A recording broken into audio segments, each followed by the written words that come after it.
안녕하세요. 프로젝트 막바지. 막 터져 나오는 버그들 때문에 정말 정신없죠. 누가 뭘 해결하고 있는지도 모르겠고 이 혼돈 속에서 완전히 길을 잃은 것 같은 기분?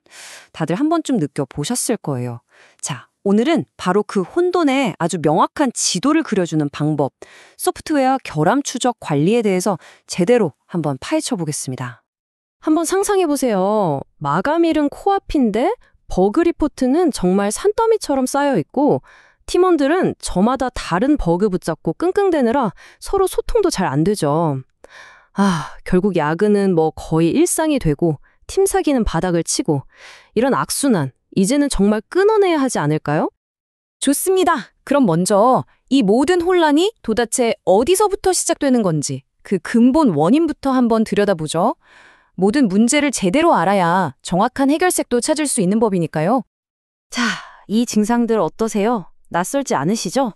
마감일은 계속 밀리고 고객은 불만을 터뜨리고 개발자들은 똑같은 버그 리포트 또 받으면서 좌절하고 그런데 진짜 재앙은 따로 있습니다. 바로 버그를 어떻게 재현하는지, 원인이 뭔지 같은 그 중요한 정보들이 이메일이나 메신저 대화 속으로 그냥 사라져버리는 거예요. 그럼 어떻게 될까요? 결국 아무도 책임지지 않는 유령 버그만 둥둥 떠다니게 되는 거죠. 이게 바로 우리가 마주한 혼돈의 진짜 모습입니다. 아니 그럼 이 답 없는 혼돈을 그냥 보고만 있어야 할까요? 아니죠. 방법이 있습니다. 바로 체계적인 결함 관리라는 아주 강력한 무기를 장착하는 겁니다. 이 혼돈을 질서로 바꾸는 첫걸음, 지금부터 시작해보죠. 여기서 중요한 건요, 뭐 지라 같은 거창한 도구를 쓰라는 게 아니에요. 간단한 엑셀 시트도 괜찮습니다. 진짜 중요한 건 딱 하나. 모든 버그가 발견됐을 때부터 해결될 때까지 어떤 과정을 거치는지에 대한 우리 팀만의 공통된 약속을 만드는 거예요. 바로 이게 팀을 하나로 묶어주는 투명성과 일관성의 핵심이거든요. 모든 훌륭한 시스템에는 그 중심을 잡아주는 뼈대가 있죠. 결함 관리 시스템의 뼈대는 뭘까요? 바로 결함 생명주기입니다. 버그 하나가 딱 태어나서 완전히 사라지기까지의 여정, 이걸 이해하는 것에서 모든 게 시작된다고 보시면 됩니다. 자, 이 흐름을 우리가 병원에 간 상황에 한번 비유해 볼까요? 재밌을 거예요.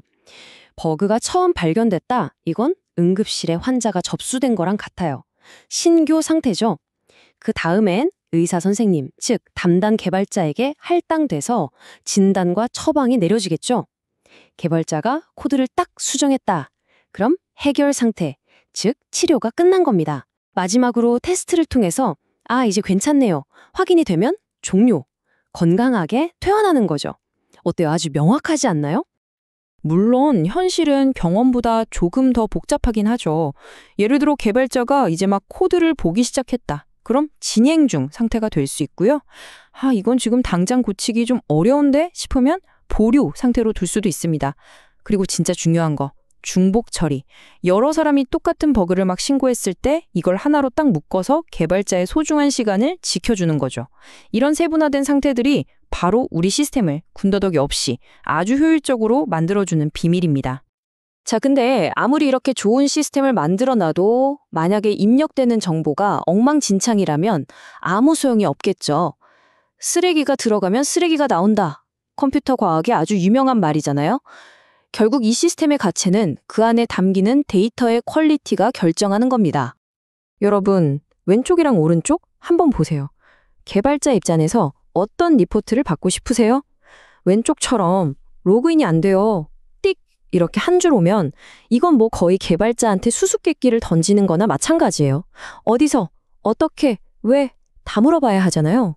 하지만 오른쪽처럼 어떤 환경에서 어떤 메시지가 뜨면서 어떻게 하면 재현되는지 딱 알려주면 이건 뭐 거의 문제 해결의 내비게이션이죠. 이 작은 차이가요, 개발자의 하루, 아니 어쩌면 일주일을 통째로 아껴줄 수도 있습니다. 진짜로요. 방금 보신 그런 고품질 리포트를 매번 받으려면 어떻게 해야 할까요? 비결은 바로 이 리포팅 가이드라인에 있습니다. 이건 그냥 뭐 빡빡한 규칙 같은 게 아니에요.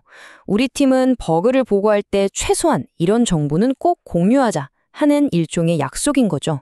이런 약속이 있어야 비로소 제대로 된 협업이 가능해지는 겁니다. 좋습니다. 이제 단순히 버그를 관리하는 걸 넘어서요. 한 단계 더 나아가 볼게요. 올바른 지표를 측정해서 우리 개발 프로세스 전체를 전략적으로 개선하는 단계로 말이죠. 이제부터가 진짜 재밌어집니다. 자, 이 표를 한번 보세요. 조금 복잡해 보일 수 있는데 제가 쉽게 설명해 드릴게요. 효과성과 효율성. 비슷해 보이지만 완전 다른 말이에요. 쉽게 말해서 효과성은 우리가 올바른 목표를 향해 가고 있는가? 이고 효율성은 그 목표를 향해 얼마나 빠르고 싸게 가고 있는가? 입니다. 저기 B 영역을 한번 볼까요? 배를 엄청 빨리 져요. 효율성 높음. 근데 알고 보니 엉뚱한 섬으로 가고 있는 거예요. 효과성 낮음. 이럴 땐 어떻게 해야 할까요? 일단 노 젓는 걸 멈추고 지도를 다시 봐야겠죠. 반대로 C 영역은요. 목적지엔 제대로 도착했어요. 효과성 높음. 근데 너무 많은 시간과 노력을 쓴 거예요. 효율성 낮음. 이럴 땐 더 좋은 노를 구하던지 노 젓는 법을 배우던지 해야겠죠. 자, 여러분의 팀은 지금 어느 칸에 있는 것 같으세요? 이번엔 정확성과 정밀도입니다. 양궁 관역을 한번 떠올려 보세요. 정확성은 관역에 화살을 몇 개나 맞췄냐, 즉 찾아낸 버그의 총 개수고요. 정밀도는 그 맞춘 화살들이 얼마나 한 점에 잘 모여 있냐, 즉 결함이 얼마나 특정 부분에 집중되어 있냐는 겁니다. 저기 B 영역을 보면요. 화살들이 한 곳에 아주 잘 모여 있어요. 정밀도 높음. 근데 관역의 정중앙이 아니라 저쪽 구석에만 다 꽂힌 거예요. 정확성 낮음. 이건 우리가 특정 기능만 너무 열심히 테스트하느라 다른 중요한 버그들을 놓치고 있다는 신호일 수 있습니다. 반대로 C 영역은요. 관역 여기저기에 화살이 막 흩어져 있어요. 버그는 많이 찾았지만 정확성 높음, 뭔가 핵심적인 문제를 파고들지 못하고 있다는 뜻이죠. 이럴 땐 가장 중요한 핵심 기능의 테스트를 집중할 필요가 있습니다. 네, 지금까지 프로세스부터 측정까지 꽤 많은 이야기를 나눴네요.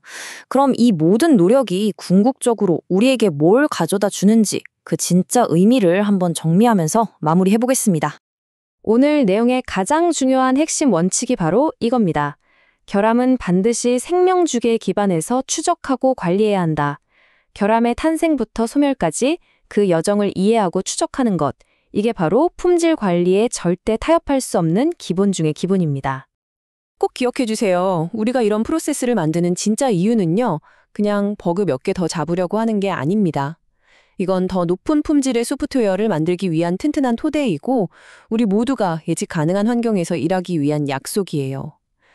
그리고 어쩌면 가장 중요한 건데요. 서로를 신뢰하면서 함께 성장하는 그런 건강한 팀 문화를 만들어가는 과정 그 자체입니다. 자, 오늘 이야기가 끝났을 때 잠시 우리 팀의 결함 관리 시스템은 어떤 상태인지 한번 돌아보는 건 어떨까요? 당장 지라 같은 거창한 시스템을 도입하지 않아도 괜찮습니다. 오늘 이야기 나눈 원칙 중에 딱 하나라도 괜찮으니까요. 팀원들과 함께 이야기 나눠보세요. 바로 그 작은 시작이 여러분 프로젝트의 성공을 이끄는 가장 큰 변화가 될 수 있을 겁니다.